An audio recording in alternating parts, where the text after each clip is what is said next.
De tanto o pastor Ezequiel falar, eu estou quase acreditando. Abra sua Bíblia comigo sem perca de tempo. No livro do profeta Ezequiel. Ezequiel, capítulo de número 1.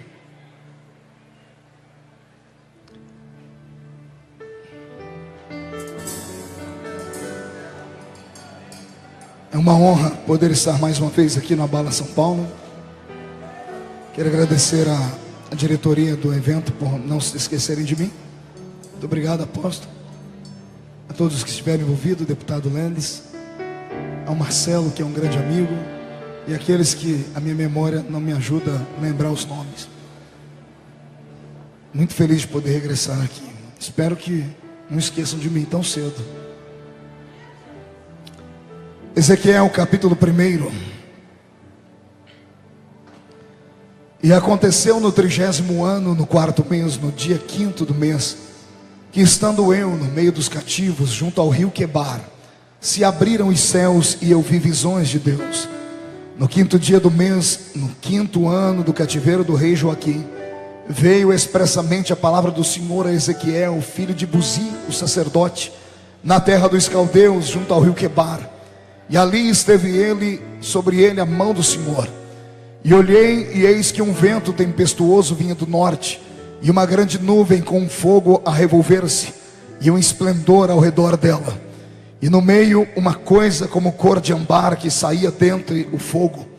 E do meio dela saía a semelhança de 4 animais, e esta era a sua aparência. Tinha a semelhança de um homem, e cada um tinha 4 rostos, como também cada um deles 4 asas. E os seus pés eram pés direitos, e as plantas dos seus pés como a planta do pé de uma bezerra, e luziam como a cor do cobre polido. E tinham mãos de homem debaixo das suas asas, aos 4 lados, e assim todos os 4 tinham em seus rostos e em suas asas. Uniam-se as suas asas umas à outra, e não se viravam quando andavam, cada qual andava diante do seu rosto. E a semelhança dos seus rostos era como o rosto de um homem. E a mão direita, todos os 4 tinham rosto de leão, e a mão esquerda, todos os 4 tinham rosto de boi, e também rosto de águia, e todos os 4. E os seus rostos e as suas asas eram separados em cima, cada qual tinha 2 asas juntas uma à outra, e com 2 cobriam os corpos deles, e cada qual andava diante do seu rosto, para onde o Espírito havia de ir, iam, e não se viravam quando andavam. Amém. Feche a Bíblia, coloque na cadeira. Pegue na mão da pessoa mais perfumada do seu lado. Atravesse o corredor, a faixa de Gaza, e aperte a mão do seu irmão com carinho até ele falar aleluia. Pentecostal que não faz barulho está com defeito de fabricação, não é? Feche seus olhos e vamos orar. Pai, nós te exaltamos, nós te glorificamos, nós te sentimos e acreditamos que daqui a alguns minutos este lugar vai ficar pequeno para o tamanho da glória que o Senhor vai fazer tomar este ambiente. O Senhor já usou muitos profetas, muitos sacerdotes, muitos pastores, evangelistas aqui durante esses dias. A porção final desta noite, Senhor, tem que ser uma porção recalcada. Eu quero uma graça tão grande sobre este lugar, Pai, que nesta noite os seus filhos percam o rumo de casa ao saírem daqui, mas saiam debaixo de uma unção tão forte, tão grande, que quando colocarem os pés nas ruas de suas casas, os demônios que habitam naquele lugar já vão começar a arrumar as malas para poderem abandonar aquele espaço, porque é chegado um tempo de um poderoso avivamento sobre nós. Na medida em que eu estiver pregando, traz a sua Shekinah sobre este lugar. Cerque este ambiente, Pai, com uma muralha de fogo, e ao redor dele, num raio de 5 quilômetros, onde houver um demônio, ali manifesta. Eu ordeno a esses demônios que comecem a se retirar, porque se não sumirem, serão queimados pelo poder da sua glória, que vai ser manifesta aqui. O segundo pedido que faço sempre é um pedido de loucura, é um pedido de atrevimento. Se ainda tenho crédito no céu contigo como pregoeiro da sua palavra, abre a porta do céu sobre este lugar e manda do céu para a terra uma comitiva de anjos. Eu quero anjos de fogo sobrevoando este ambiente, que eles tragam brasas de fogo nas mãos e comecem a esparramar estas brasas entre nós. E onde houver um crente batizado com o Espírito Santo, renova ele agora, meu Senhor. Traz sobre nós o poder da sua Shekinah, em nome de Jesus. Amém e amém. Antes de se sentar, levante um dedo de profeta para cima comigo. Aponte o dedo para quem está do seu lado e diga para o seu irmão: se segure, aperte o cinto, porque nós vamos decolar daqui a pouco aqui. Diga para o seu irmão: engole esse chiclete agora. E se não gosta de barulho, vá para casa. Ainda dá tempo de assistir o Fantástico. Só fique aqui aqueles que querem ver o poder do Deus que é fantástico operar. Tome o seu assento, aplaudindo a Jesus e glorificando ao nome dele. Cadê o irmão que falou para eu olhar para ele quando precisasse do som? Querido, preciso do som. Tome o seu assento, por gentileza. Aleluia. Eu sinto a presença de Deus aqui de uma forma viva e concreta. Queridos e amados em Cristo Jesus, noiva do Cordeiro, me empreste a sua mente por alguns minutos, o seu espírito e a sua alma, para juntos tecermos alguns comentários acerca do texto em que nós lemos aqui. Sei também que o texto é um texto de difícil interpretação. Sei também que a visão que Deus deu a este profeta era por demais significante, e isto moveu a vida dele e o transformou em um homem de suma importância para o grande e poderoso reino de Deus. Todo livro profético da Bíblia Sagrada tem um quê de uma revelação que precisa ser muito bem apurado, muito bem estudado, muito bem com equilíbrio, tentar se chegar a um denominador comum. Muitos teólogos, até mesmo da atualidade, quando olham para o profeta Ezequiel, olham para ele com um desdém, olham para ele e o classificam como um esquizofrênico, classificam Ezequiel como um homem maluco, como um homem que depois de ficar muito tempo sob o sol de Babilônia, sofrendo açoites, sendo por todos humilhado, acabou trazendo sequelas sobre a sua mente. Mas isto é o que dizem aqueles que não conhecem o nosso Deus como nós conhecemos. Porque aquele que é pentecostal do reteté de Jesus, ele conhece a linguagem do seu Deus e sabe que não há a palavra impossível no dicionário do Eterno que fez os céus e a terra. Quem concorda comigo, levante a sua mão e dê um grito sonoro de glória a Deus. Eu pedi a Deus para o ano de 2007 uma unção de coragem e de ousadia para tentar levar uma multidão tão grande à presença dele, para que recebessem todos uma inspiração profética. Estamos chegando nos derradeiros dias da Igreja de Cristo na terra. Todos os sinais apontam para a vinda iminente de Jesus. E eu não tenho medo de dizer o que vou falar aqui. Eu creio que eu não vou provar a morte. Eu acredito que o meu ouvido já está afinado no diapasão do Espírito, e a qualquer dia desse serei tomado desta terra, arrebatado, e ao subir voando, eu vou olhar do meu lado esquerdo e direito e quero enxergar você lá comigo. E quero dizer a você: valeu a pena. Quem concorda comigo e acredita nisso, dê mais um grito de glória a Deus para incendiarmos este ambiente aqui. Quando eu olho para o profeta Ezequiel no capítulo 1, a visão é aterradora. Pense em um garoto, pense em uma adolescente que teve a sua vida ceifada logo no começo da sua tenra história. Um garoto que tinha tudo para uma outra época ter sido um grande líder, um grande homem. Nasceu de uma família de sacerdotes. Aos 5 anos de idade ele começou a ouvir a história do Deus de Israel, porque aos 5 anos de idade começava o catecismo religioso de todo judeu. O pai era sacerdote, tinha intimidade com Deus. E eu imagino o pai sentado com um garoto e falando para ele: se você perseguir os meus passos e for fiel a Deus, um dia você vai caminhar comigo e irá muito além de onde eu fui. E eu imagino Ezequiel perguntando: papai, qual é o sabor, qual é o sentimento de entrar dentro daquele lugar santo dos santos?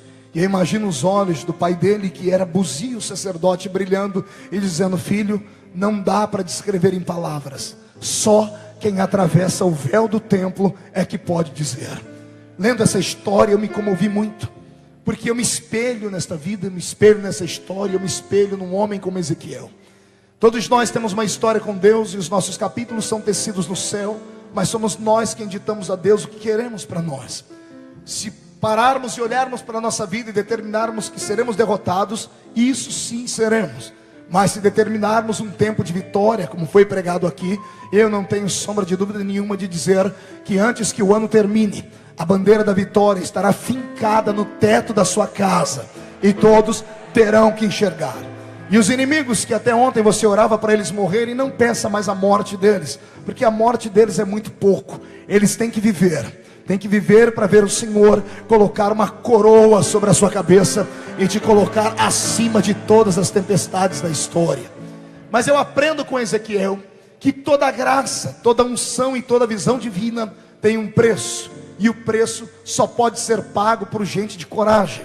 Só pode ser pago por pessoas determinadas. Só pode ser pago por pessoas que não são corrompíveis. Só pode ser pago por homens e mulheres que andam na contramão da avenida, que nadam contra a correnteza, que olham para a situação de causa em que a igreja de Cristo se encontra, não em forma denominacional, mas de um âmbito global, e diz a si mesmo: eu não aceito este império das trevas permanecer de pé por muito mais tempo. Eu quero, em nome de Jesus Cristo, despertar em você o seguinte sentimento: não dê moral a Satanás.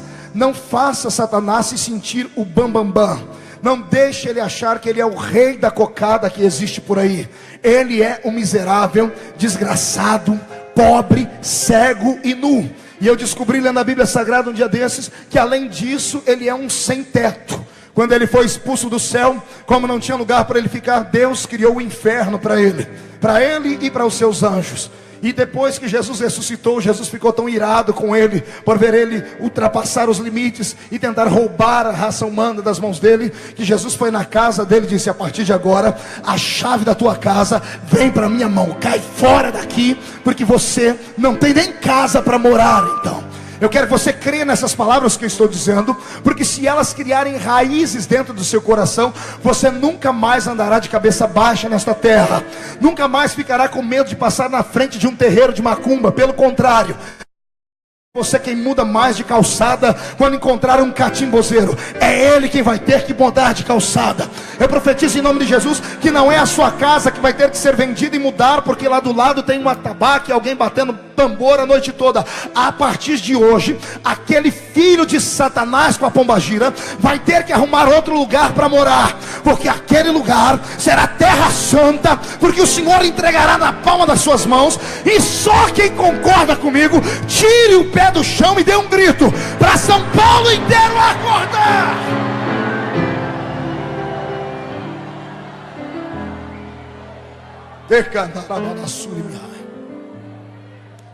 Quando eu olho para essa história, pastores, senhores, eu sinto a proximidade dela da minha vida e da sua. Pense num rapaz que tinha um futuro promissor, que tinha histórias, que tinha lendas, que trazia nas suas veias sangue de heróis verdadeiros, não heróis imaginários, não os heróis como tinham a raça grega, nada a ver com Ptolomeu e os Zeus da vida. Ele tinha know-how, ele tinha currículo de história. O sangue dele era um sangue hebreu. Diga comigo, um sangue hebreu. No sangue dele ele trazia a mistura e a essência de homens como Moisés, Josué, de homens que fizeram história nesta terra, de homens que eram feitos da mesma matéria que eu e você somos, que pisavam esta mesma terra que nós pisamos, mas que tinham uma visão fora da normalidade. Eram visionários, enxergavam aquilo que o olho natural não podia enxergar. Isto tudo fazia parte do caráter que moldava a vida deste rapaz. Todavia, a sua história é interrompida. Uma vírgula é posta nos seus sonhos. Satanás queria colocar um ponto final, mas o Senhor permitiu apenas uma vírgula. E o rapaz que tinha tudo para ser um grande profeta, para ser um grande sacerdote, agora é agarrado e recebe de presente algemas nas mãos e nos pés. E ele tem 17 anos de idade, quando ele vê a sua pátria amada ser deixada para trás, quando ele enxerga os muros de Jerusalém serem derribados e os portões serem queimados ao fogo, quando ele vê os homens entrando dentro do santuário estabelecido por Salomão e levar embora toda a indumentária de ouro e prata que haviam ali, quando ele percebe então que veio a falência sobre o reino que ele pertencia, e por consequência, os seus sonhos foram roubados também. Ele tem 17 anos, quantos anos ele tem? E tiram dele a unção para ser um sacerdote. Tiram dele a indumentária bonita que ele herdaria do seu pai, ou uma estola sacerdotal branca, ou uma roupa toda colorida, trazendo no peito um peitoril com 12 pedras preciosas, ou sobre os seus ombros, ou uma mitra na cabeça escrita santidade ao Senhor. Ele perde tudo isso.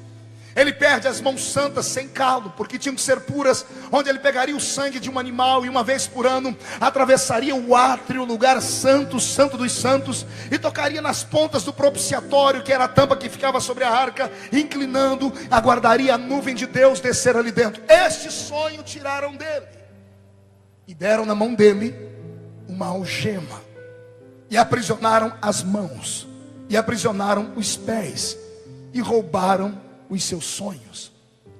E agora dentro de Babilônia cativo, não era o único, haviam milhares de outros junto com ele. Talvez a visão de saber que você não é o único venha fazer com que o seu coração aceite o estado de caos. Talvez muitas pessoas olhem porque no seu lado e no seu bairro todos são miseráveis. Ele aceita a situação e diz: eu sou só mais um. No meio da tribo de Israel, ou das tribos de Israel, milhares foram levados cativos. Outros foram como ele, carregados para aquela terra. Todos os outros haviam se conformado e aceitado um jugo sobre o seu pescoço. Mas esse rapaz, ele era diferente. Porque ele olhava para as mãos aprisionadas e os pés aprisionados, e por dentro ele dizia: eu não nasci para ser escravo. A minha nação não nasceu para ser escrava. E eu creio que o próprio Espírito de Deus soprava no ouvido dele, dizendo assim: você está, mas você não é. Repito para você entender e guardar profeticamente isso: você está, mas você não é. Não entendeu? Eu vou explicar. Você está agora aprisionado, mas você não é prisioneiro. Você está agora vivendo uma situação de caos, ferido na alma, mas você não é um ferido da alma para sempre. Você está agora vivendo um momento de decepção no ministério, e por isso te arrancaram a oportunidade de pregar e cantar, mas você não é um derrotado ministerialmente falando.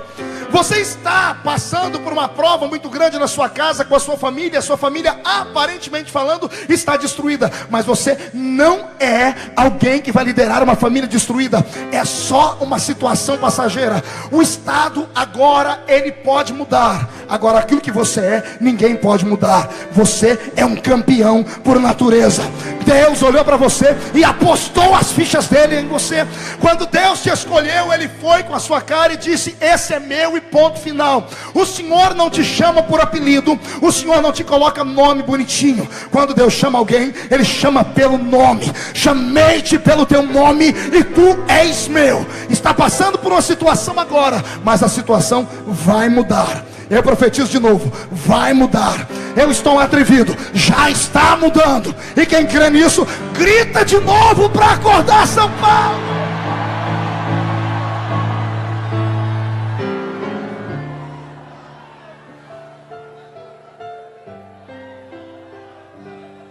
Por 5 anos, o meu Deus apóstolo olha para aquela terra de Babilônia e fica procurando alguém que não conseguiu perder os sonhos, mesmo que alguém tenha tentado roubar dele.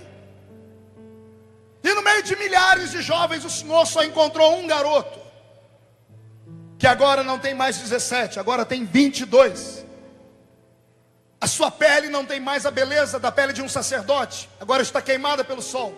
Por 5 anos ele fez o trajeto e o serviço de um jumento, que era ir na beira do rio Quebar, colocar água em um balde e agi-la no outro, e levar para que fossem cozidos e transformados junto com o capim em tijolos, para dar à Babilônia aquela arquitetura bonita que a fez conhecida em todo o grande mundo antigo. Ele está escravizado, mas ele não é um escravo. Eu vejo a mesma história acontecer no Novo Testamento.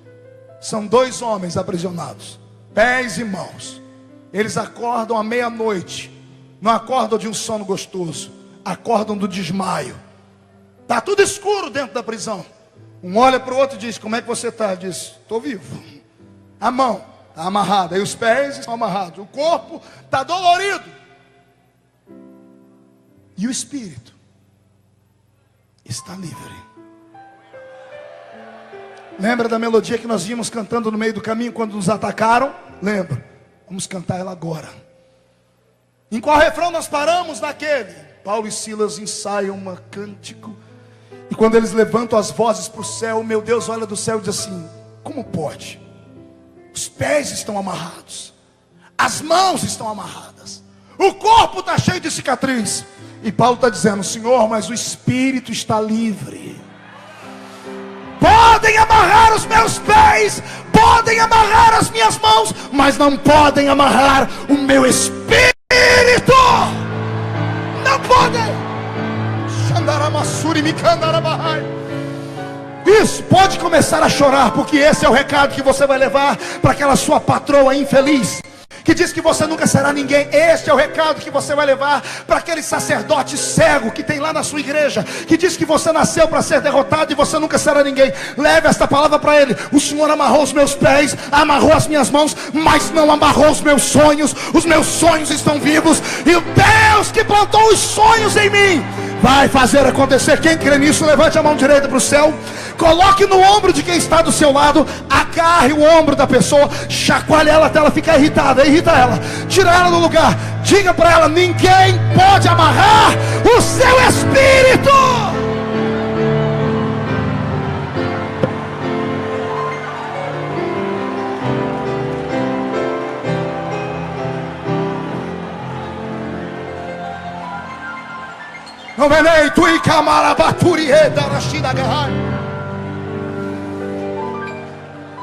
Por 5 anos, quantos anos eu disse?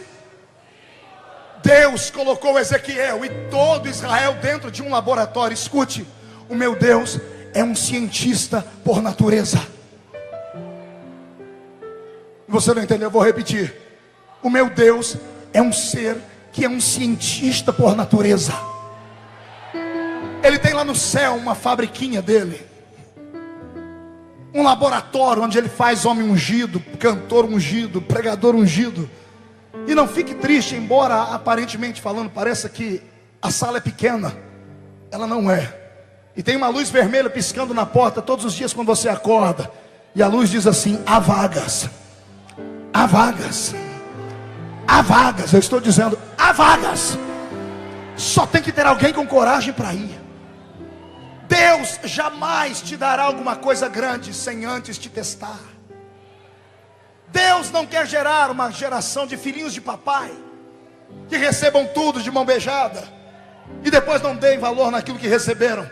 O meu Deus, não que ele seja alguém que ame o sofrimento, nada disso. Deus não é masoquista. Diga para o seu irmão: ele não é masoquista.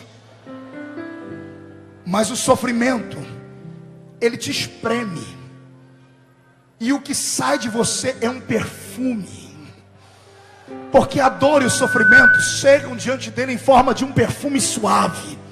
É por isso que o sacrifício era feito com dor. Alguém tinha que morrer. O sangue, a mistura do sangue com a carne queimada na hora, exalava um cheiro horrível aos homens, mas chegava diante de Deus um cheiro perfumado.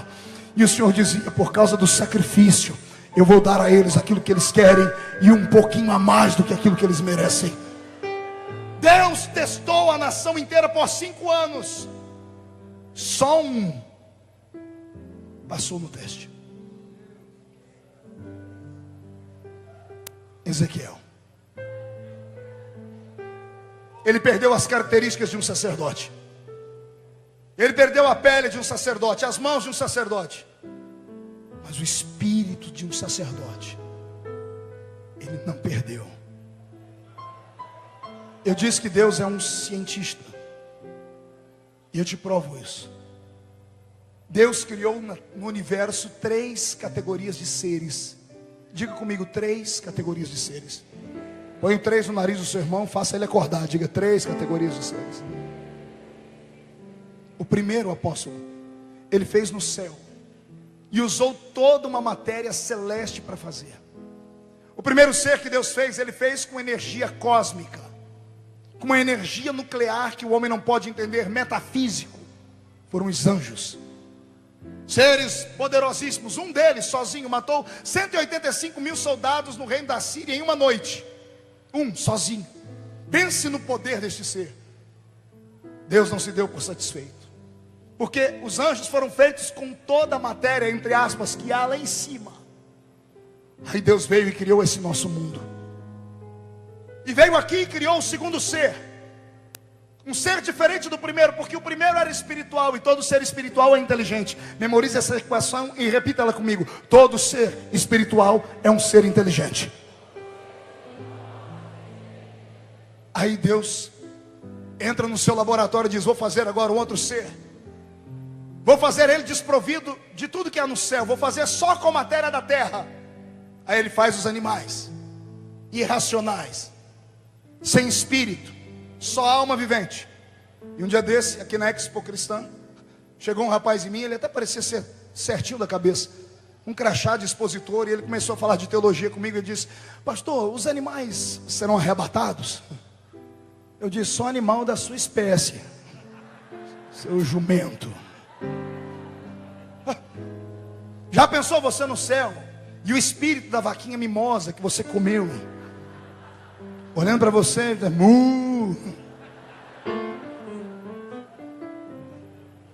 O segundo ser que Deus fez, Ele fez com tudo que havia na terra, só matéria, desprovido de espírito. É por isso que quando você come a carne do frango, você não fica pensando no piu-piu, tadinho do piu-piu. Por isso você quando come carne de porco, você não come chorando, dizendo: e o rabicó, o que será dele? Porque é alma vivente, foi feito só para cá. Os anjos Deus fez para ficarem só lá. E os animais Deus fez para ficarem só aqui. Por isso que animal feito daquilo que é daqui não vai para lá, e aquilo que é feito de lá não pode morar aqui. Por isso que você não está vendo os anjos aqui. Todas as vezes que eles vêm com um passaporte. Entram aqui porque eu e você permitimos, porque essa terra é nossa. E não podem ficar muito tempo. Parecem aqui e já sobem para lá de novo, porque o reino deles é lá. É por isso que nenhum animal é arrebatado, porque o reino deles é aqui. Aí o meu Deus olhou e disse consigo mesmo: eu fiz um ser espiritual que é inteligente. Fiz um ser de barro que é ignorante. Eu imagino a mente de Deus trabalhando na eternidade. De repente uma lâmpada acende em cima da mente dele. Eureka! Tive uma ideia. Ele senta nas asas de um querubim e vem entre o céu e a terra. Com uma mão ele estica e toca lá no céu, e pega tudo que tinha no céu e a matéria que ele fez os anjos. E com a outra mão ele enfia na terra e pega toda a matéria que ele fez os animais. Segura aqui o microfone na minha boca, Lénis, por favor.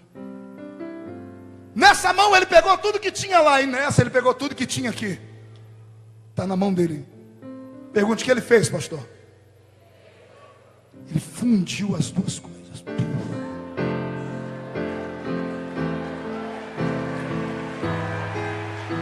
Não. Você não entendeu. Ele pegou tudo que tinha lá e tudo que tinha aqui, juntou. O que saiu?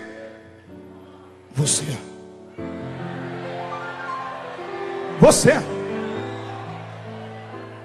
Pastor, o que significa isso? Simples. Na sua ciência que é altíssima, Deus apostou mais em você do que nos anjos. Apostou mais em você do que nos animais. Porque anjo não pode morar aqui, animal não pode morar lá, mas eu, como ser humano, posso morar aqui e um dia vou morar lá em cima e ponto final.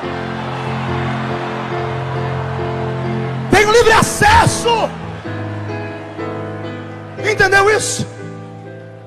É por isso que você não pode olhar para o espelho e ver lá na frente do espelho o verme do carrapato.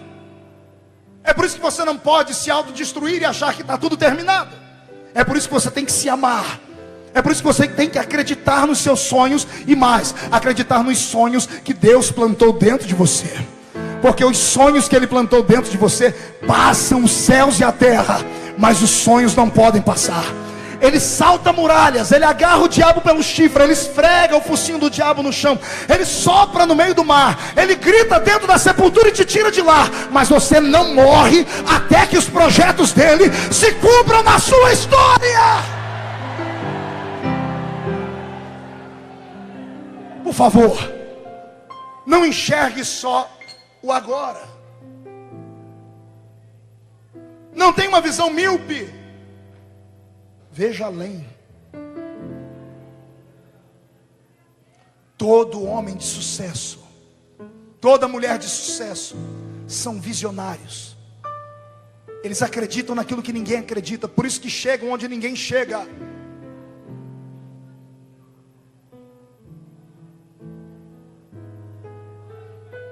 Volte a sonhar. Pastor, mas eu estou no cativeiro. Sonhe dentro do cativeiro. Transforme o cativeiro num paraíso.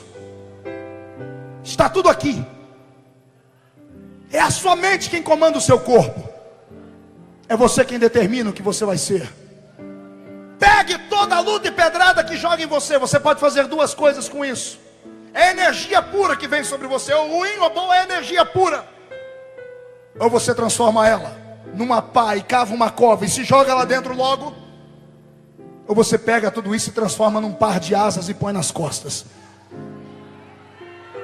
Porque a cova não é o seu destino. As alturas, os céus, a presença do Altíssimo, ali está o seu destino. Você não é comum. Repita comigo: eu não sou comum. Murcha a barriga, estufa o peito, olhe para a pessoa do seu lado e diga: você não sabe quem sou eu. Você não tem noção, diga para o seu irmão: você não tem noção quem sou eu. Diga: se você soubesse quem sou eu, você não ia tirar foto só do pastor Marco, não ia tirar uma foto comigo hoje.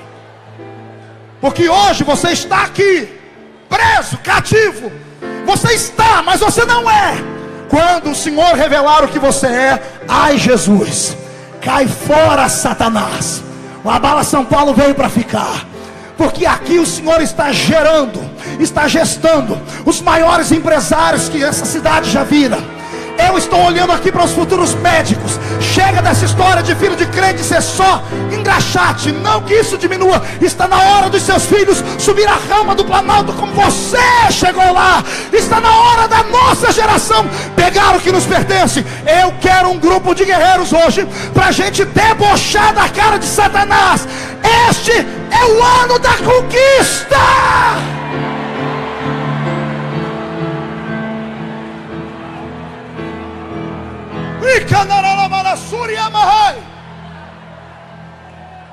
Sente aí.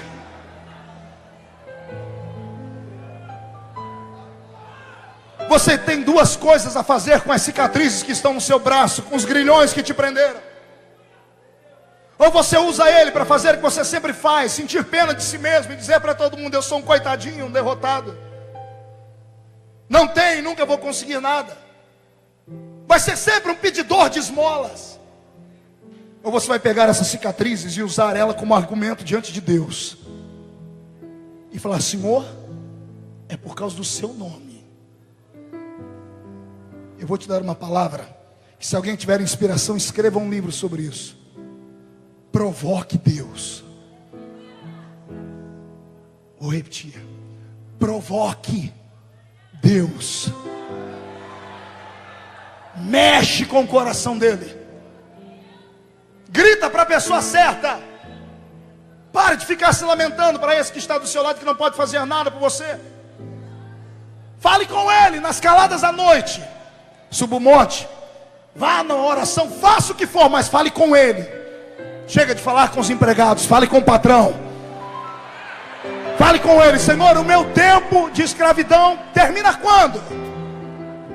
E se prepare, porque Deus não vai te dar visões fora do cativeiro. As visões vão começar dentro do cativeiro. Todo mundo só vendo desgraça e miséria, e você carregando água nos ombros e olhando para o céu e vendo o céu aberto e uma coluna de fogo descendo. As pessoas estão vendo o chicote e você está vendo a nave da graça de Deus rodando em forma de uma bola de fogo.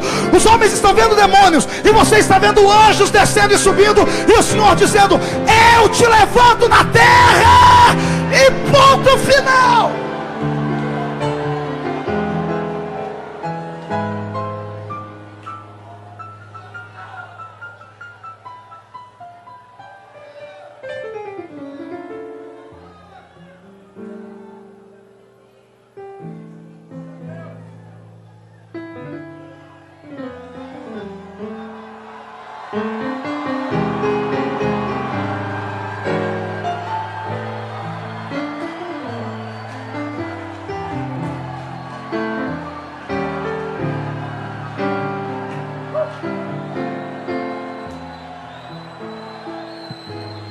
Só estou observando aqui as faixas que eu estou vendo no peito. Campeões, vitoriosos.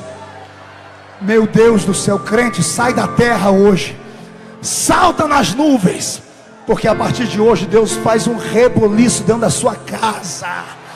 Deus faz um reboliço dentro do seu trabalho. Esse é o ano que de empregado você vai a patrão. Esse é o ano que o apelido de titia e titio vai ficar para trás. O casamento chega esse ano, porque o tempo da miséria termina. Este é o ano do crescimento. Pega o milagre e sai, sandaca.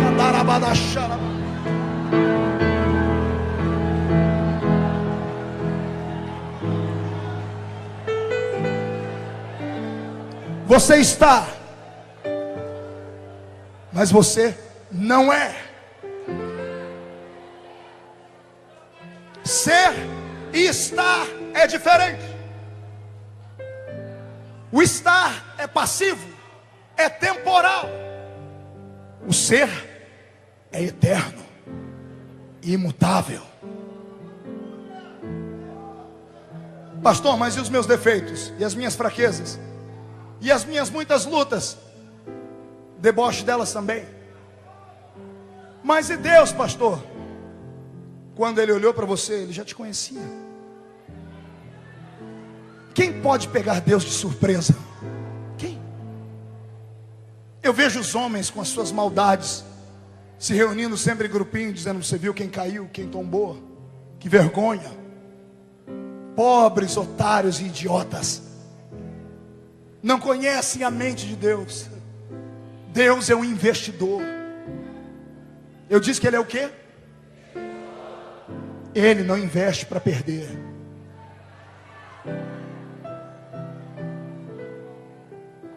Quando Ele te viu com todos os seus defeitos. Ele te viu com essa incapacidade. Ele te viu cri-cri chato de galocha. Ele te viu com defeitos no seu caráter, no seu temperamento. Ele te viu e não fez vistas grossas, não. Ele sabia tudo acerca de você. E se Ele levantou a mão dele e disse assim: eu vou abençoar, quem é que pode fazer a mão dele voltar para trás? Me diga aí.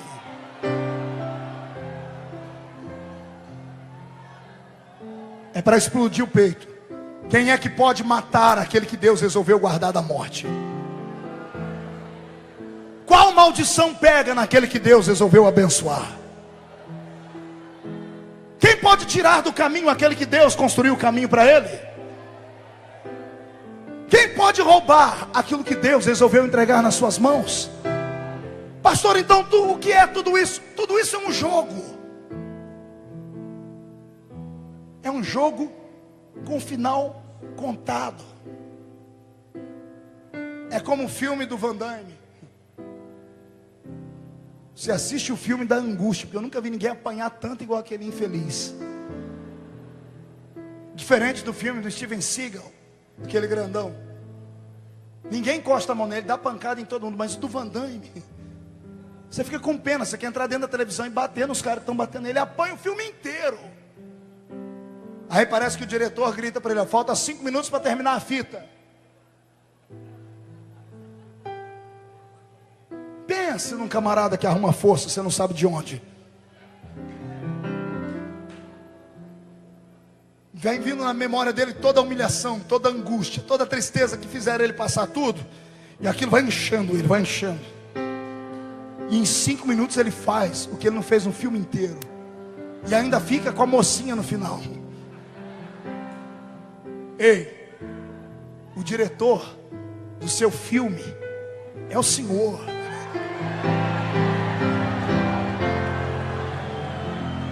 Você é um espetáculo para Deus. Foi Paulo quem disse isso. Somos espetáculo diante dos homens e diante dos anjos. Todos os dias quando você acorda, eu imagino uma galera de anjos lá no céu sentando, pegando pipoca celeste, sei lá, sentando de frente de uma grande tela. Essa história de Big Brother aqui na terra, isso aí já existia há muito tempo lá no céu. Todos os dias que você acorda, os anjos ficam ligadinhos em você. É a Bíblia que diz, somos espetáculo diante dos homens e diante dos anjos. Diga para o seu irmão, eu sou um ator e não sabia. Diga, não sou coadjuvante. Diga, eu sou ator principal, sou protagonista. Está entendendo o que eu estou dizendo? Você é o galã da história do Senhor. A senhora é a heroína da história do Senhor. A sua vida é uma trama arquitetada no mundo cósmico. E o Senhor já mandou dizer, o seu nome está escrito em um livro, escrito com uma tinta que não pode ser apagada. Não foi escrito a lápis, não foi escrito a grafite, não foi escrito com tinta guache. O seu nome foi escrito com sangue. E não tem produto que apague o sangue de Jesus.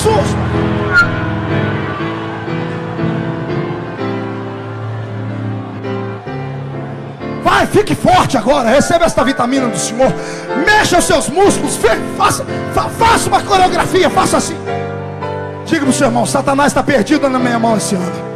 Diga, Satanás está perdido na minha mão esse ano. Dá na cara dele, crente.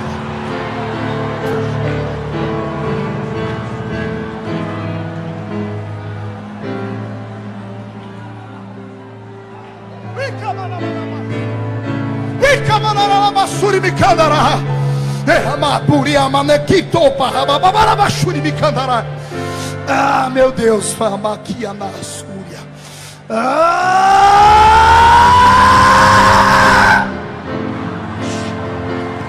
pega esta graça.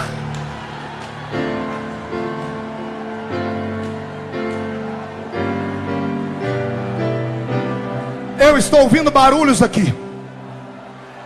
Grilhões quebrando, portas emperradas se abrindo, paz cavando sepulturas, não para sepultar, desenterrando, porque os defuntos vão ressuscitar hoje. Eu estou ouvindo barulho de dinheiro caindo sobre a sua casa. Esse ano é o ano da restituição. Não interessa como você está, você nasceu para ser a história de Deus. Você será a história de Deus, queira o diabo ou não. Você já é campeão, e só quem é campeão bate os pés no chão e grita bem alto.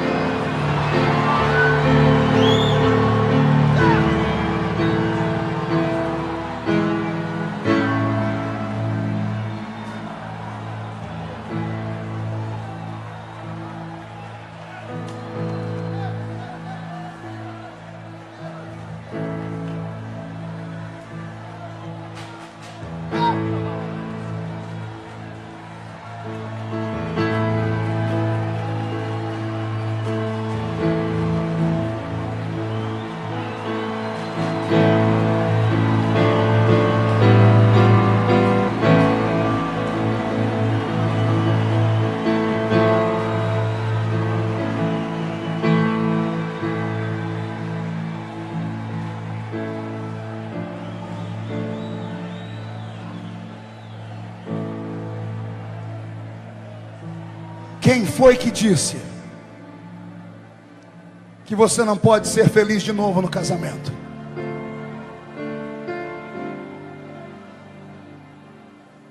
Quem foi que disse que você não pode voltar a subir num púlpito só porque você teve a infelicidade de ter o seu casamento rompido e contrair um novo casamento? Quem é o espírito pequenino que te julga na terra e tenta editar a sua história? Quem é o homem para olhar para você de cima para baixo e querer te julgar por causa das suas situações? Ninguém. Ninguém nessa terra está autorizado a tocar na história que Deus escreveu para você. Ninguém. Ninguém. Não admita que ninguém toque na sua unção. Não admite que ninguém toque na sua história. É o que eu disse. Transforma isso em força. Transforma isso em garra. E vai para cima de Deus com ela. Quando eu era jovenzinho, e já faz muito tempo, estou envelhecendo, morava na Vila Tatu. Um dia eu fui visitar o meu pastor. Pense num homem brabo. Era um baiano sem pescoço. Tem dois tipos de baiano: o baiano com pescoço e o sem pescoço. Quando você encontrar um baiano sem pescoço, não mexe com ele não. Aquele que a cabeça é colada no tronco. Pense num homem brabo. E eu cheguei lá com o meu embornal. Quem já usou embornal aqui? Eu também. Cheguei lá de chinela havaiana no pé. Toquei a campainha. Ele disse: o que é que tu quer, rapaz? Eu disse: pastor, eu vim contar para o senhor meu sonho. Ele disse: entra. Entrei, sentei diante dele. E ele falou: o que é que você quer? Na verdade, Marco, eu falei: pastor, eu tenho uma chamada missionária. E ele: conte a história. Eu disse: pastor, Deus me chamou para ir à Romênia, Europa. Eu conheço geograficamente a Romênia inteira, pastor. Bucareste. Eu estudei. Passei horas dentro de uma biblioteca quando o senhor falou no meu coração. E eu sempre fui muito expansivo. E ele sentado no sofá, eu comecei a falar: pastor, eu vou pregar lá. E Deus vai fazer uma obra grande. E eu comecei a falar para ele como é que eu ia usar de estratégia, como é que eu ia pregar. Daqui a pouco eu estava pregando dentro da sala para o meu pastor. Pena que ele nunca se converteu. E depois que eu terminei, com os olhinhos brilhando, 15 anos de idade, ele olhou para mim e disse: terminou? Eu disse: terminei. Eu disse: então sente agora, porque você vai ouvir umas verdades. Ô dia desgraçado. Ele olhou para mim e disse assim: você mora onde? Eu disse: ali na Avenida D. Qual é o bairro? Eu disse: Vila Tatu. Seu pai quem é? Eu falei: meu pai é o Sozico do ponto de táxi. Mora com você? Não. Sua mãe? Doméstica. Como é que é a sua casa? Só tem 2 cômodos. Vocês moram em quantos lá? Em 12. Você sabe o que é morar em 12 pessoas dentro de 2 cômodos? Não tem noção, vou te explicar. Imagina você acordar no meio da noite, garoto com 7 anos de idade, gritando: mãe, mãe, sumiu a minha perna, mãe. Minha sua mãe: você está maluco, garoto? Mãe, eu estou coçando e não estou sentindo. E a sua tia falar: você está coçando a minha perna, mãe. Era tanta gente numa cama só. Ri da desgraça dos outros, miserável. Você ri porque não é você.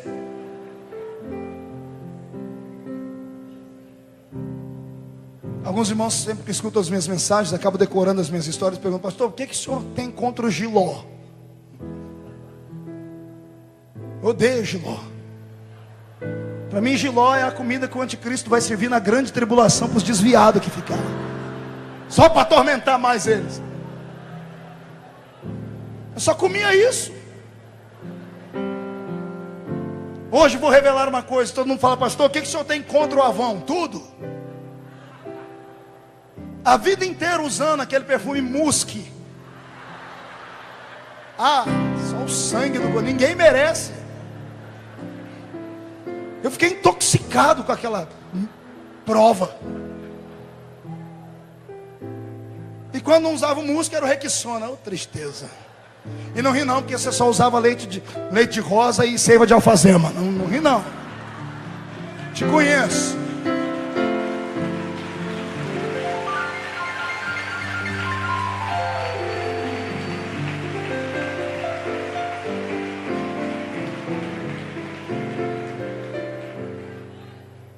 Aí, ele continuou o interrogatório. Sua família é rica? Eu disse: quem mora em 12 pessoas em 2 cômodos, o que o senhor acha? Ele disse para mim: filho, esquece. Isso é coisa da sua cabeça, você é garoto. Você pode ser um homem usado por Deus aqui. Seja missionário na rua da sua casa, na escola, no trabalho. Europa, filho, é para filho de pastor rico. É para americano dos olhos azuis, cheio de dólar. Europa é para quem tem gente rica na família, que aposta para mandar o filho para a universidade. E ele disse para mim: pare com essa história. E eu fiquei chocado. Comecei a chorar. Ele veio, me abraçou e disse: é melhor você chorar agora. Chore agora, porque amanhã eu não quero ver você frustrado. Fui saindo da casa dele, ele disse: não conte para ninguém. Eu não prometi, por isso que estou contando aqui.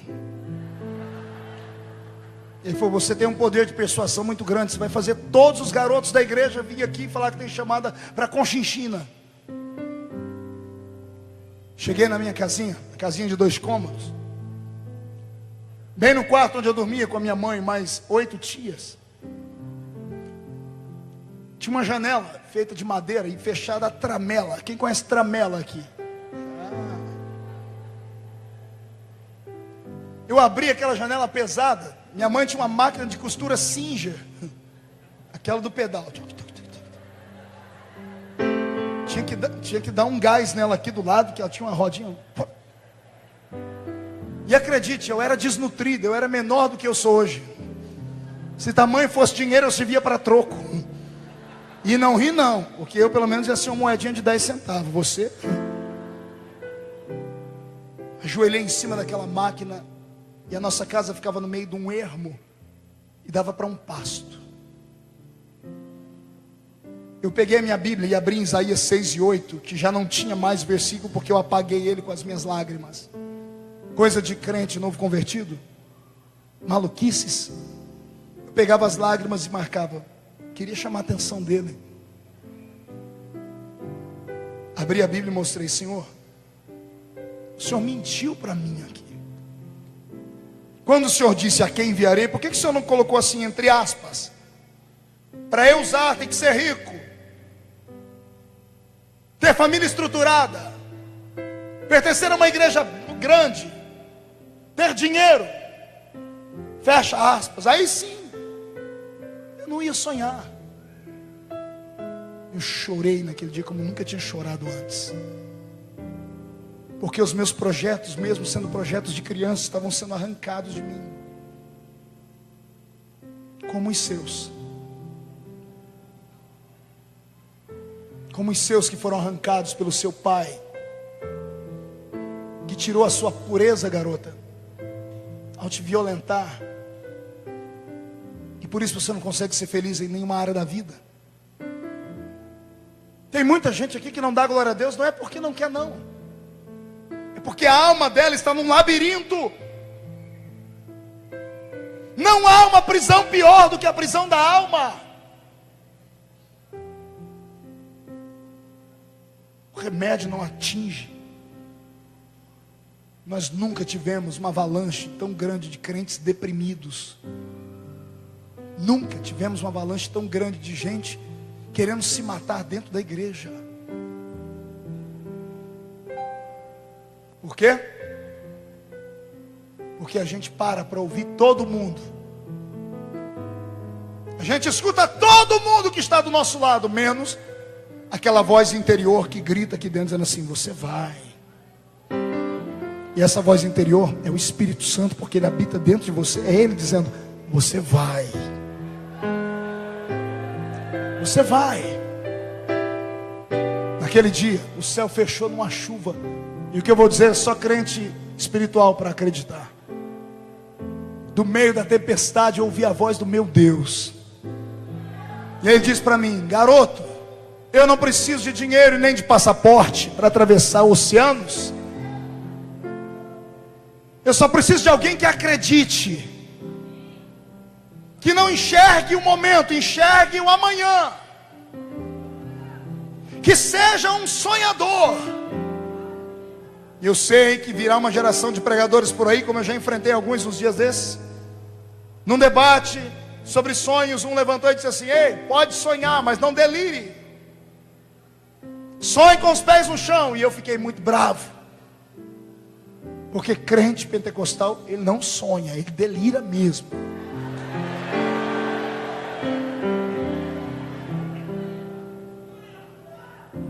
E eu usei o argumento bíblico. Imagine você acordar de manhãzinha, sentar na mesa do café da manhã, com a sua família inteira, e você comendo um pedaço de pão aqui de um lado, com a manteiga Doriana, e tomando um leite Nilza com Nescau. Você está comendo e está o bigodinho do leite aqui, você diz: gente, eu sonhei hoje. O que você sonhou, garoto? Eu sonhei que o sol e a lua e 11 estrelas se curvavam diante de mim. Isso não é sonho, isso é delírio. Delírio é quando você vê aquilo que é impossível se aproximar e você dizer assim: eu vou chegar lá. Deus está cansado de gente comum. Deus quer gente que delire. Deus quer que você esteja aqui agora não olhando o pastor Marco. Deus quer que você esteja enxergando o seu milagre lá na frente. Não me veja aqui, veja você pregando aqui daqui uns anos. Não veja esses homens aqui, veja você sentado aqui. Ande pelas ruas da cidade de cabeça erguida. Olhe os magnatas passar no carro deles e diz para eles: ei, daqui a pouco vai chegar a minha vez, hein? Espere, é só uma questão de tempo. Em nome de Jesus, traga à existência aquilo que não existe, pelo poder da palavra da fé. Foi nesse palco aqui que eu recebi uma palavra profética da boca desse homem de Deus aqui. A igreja toda ouviu, está filmado. Vou te levar para programas de televisão, vou te dar condições de fazer cruzadas nesse país.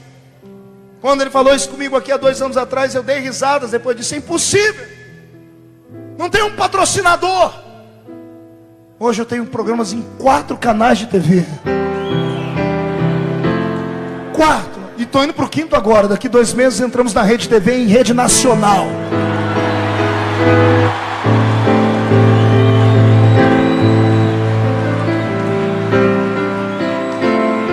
O governador do estado do Rio de Janeiro me ligou semana passada. Eu disse: o governador, não foi o suplente, nem o vice, nem a secretária. O governador disse: o Maracanã é seu a hora que você quiser.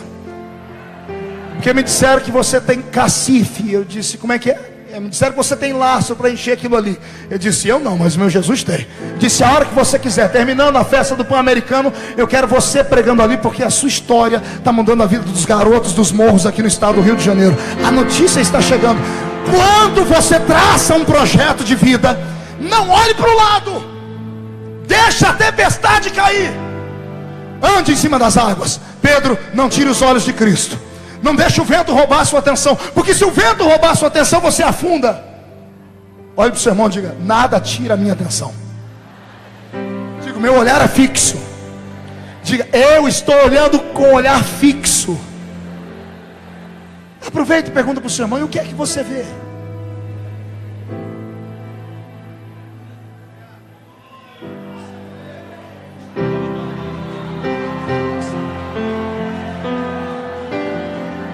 O que é que você vê?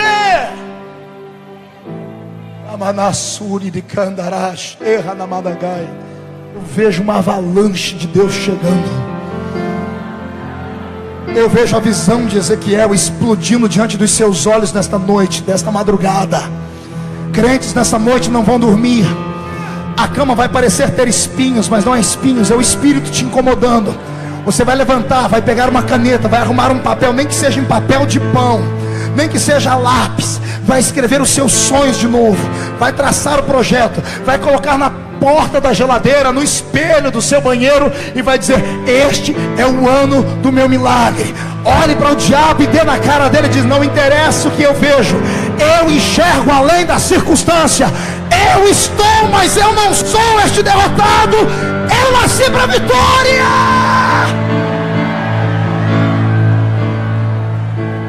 Quem crê nisso? Então fica de pé comigo. Pegue na mão do seu irmão, pegue na mão dele, pegue na mão dela. Xandaramassuri de Candarai.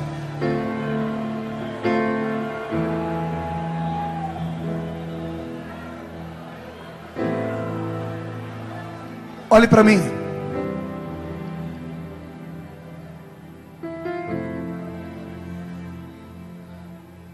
quando havia o tabernáculo, o sacerdote não entrava sozinho lá dentro. Tinha uma gama de pessoas que iam com ele: levitas e auxiliares de sacerdotes. Todos eles podiam entrar no átrio. Diga, todos entravam no átrio. Todos. Em compensação, todo mundo que estava do lado de fora enxergava eles. Todos os dias eles podiam entrar no átrio, mas no lugar santo,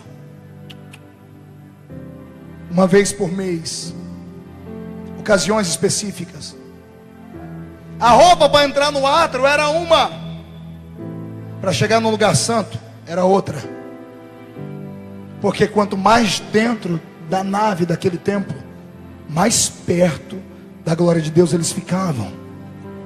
Em compensação, mais próximos de uma desgraça ou de um grande milagre eles ficavam. Os levitas paravam ali, e só o sacerdote ia além. E chegava num lugar santo, tocava na mesa do pão da proposição, e com temor acendia o candelabro com 7 lâmpadas. E fazia isso muito rápido e voltava para trás, porque tinha uma parede que separava o lugar santo do lugar santo dos santos. Eles tinham medo do que tinha atrás daquele lugar. Uma vez por ano, porém, nem levita e nem sacerdote, tinha que ser um sumo sacerdote. Entrava com uma corda amarrada na cintura. A roupa, no pé dela tinha romãs e campainhas. Ele fazia um teste primeiro, e aqui fora ficavam os levitas e o sacerdote. Segurava a corda e dizia: anda, sumo. E ele andava, e conforme ele chacoalhava os pés, fazia barulho. 3 milhões de pessoas do lado de fora. O sumo sacerdote está com sangue na mão. Ele olha para todo mundo com um olhar de despedida e diz: seja o que Deus quiser. E um véu que pesava 1 tonelada e precisava de 12 juntas de bois para arrastá-lo, numa fresta, o sacerdote de costa passava por ele, o sumo sacerdote entrava lá dentro. Ninguém nem respirava. A corda vai se esticando. 2 coisas aconteceriam: ou Deus aceitaria a presença do sumo sacerdote ali, ou Deus o mataria.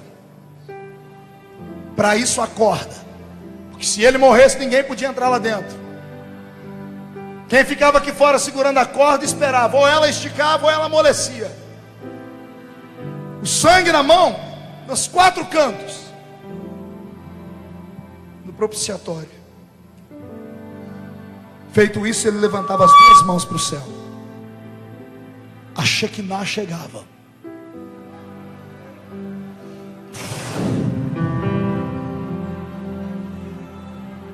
Deus descia da Shekinah e sentava entre as asas dos querubins que estavam em cima do propiciatório. E os olhos de Deus enxergavam o sumo sacerdote. O pavor e o temor que tomavam conta do sumo sacerdote era suficiente para matá-lo, mas ele se aguentava. Daqui a pouco, num barulho de relâmpagos, a nuvem se retirava.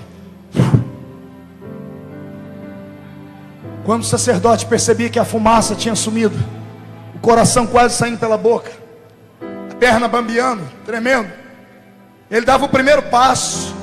No primeiro passo, quem estava lá segurando a corda via a corda mexer. Quem estava com medo já olhava para o outro: a corda está mexendo. Daqui a pouco a corda mexia e barulho. Tlim, tlim, tlim, tlim. O levita falava para o sacerdote: ele está vivo. O sacerdote dizia para o levita: ele está vivo. O levita ia dizendo para quem estava no átrio: ele está vivo. E quem estava lá na porta enxergando, ouvia a história: ele está vivo. E quando a nação inteira descobria que o sumo sacerdote estava vivo, todos adoravam o Senhor e cantavam. O sacerdote saía de lá embriagado, estendia a mão sobre o povo e dizia: paz sobre Israel. Todas as almas eram perdoadas e todos os doentes eram curados. Pastor, o que o senhor quer dizer com isso? Você é um Ezequiel da vida. Alguns nasceram para ir só até no átrio, outros nasceram para ir até o lugar santo, mas só você foi escolhido para ir além, no santo do santo.